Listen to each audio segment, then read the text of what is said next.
और अगली बड़ी खबर सफरे हज से जुड़ी भी आपको बताते चले तो यूपी में सफरे हज की तैयारियां पूरी हो चुकी है। 4 मई को आज़मीन हज का वैक्सीनेशन शुरू होगा। अली मियां मेमोरियल हज हाउस में वैक्सीनेशन शुरू होगा। लखनऊ से पहली फ्लाइट 9 मई को रवाना होगी।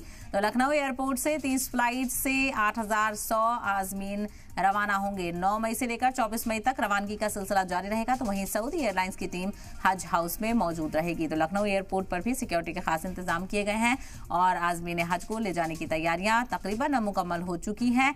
और ऐसे में लोगों में भी खासा जोशो खरोश इस मुकद्दस सफर पर जाने को लेकर देखने को मिलता है। और यूपी में खास करके पूरी तैयारियां हो गई हैं और अब सफर हज पर जाने का लोगों का सिलसिला शुरू हो जाएगा। तो 4 मई से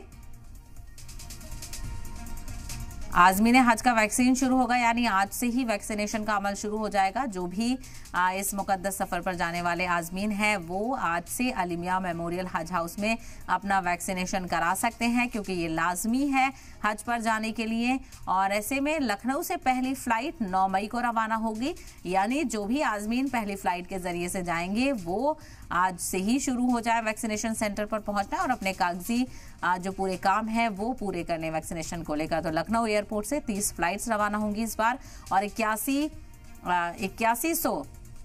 8100 आज़मीन यहां से रवाना होंगे। 9 मई से 24 मई तक रवानगी का सिलसिला जारी रहेगा और 9 मई से लेकर 24 मई तक तकरीबन 30 फ्लाइट लखनऊ एयरपोर्ट से सऊदी अरब के लिए रवाना होंगी।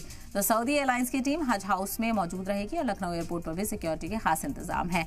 तो ऐसे में अब लखनऊ से भी फ्लाइट जाने का इंतजाम किया गया है और ऐसे में आज़मीन हज को किसी तरह की परेशानी न हो, इसके लिए दीगर सहूलतों का भी इंतजाम किया गया है।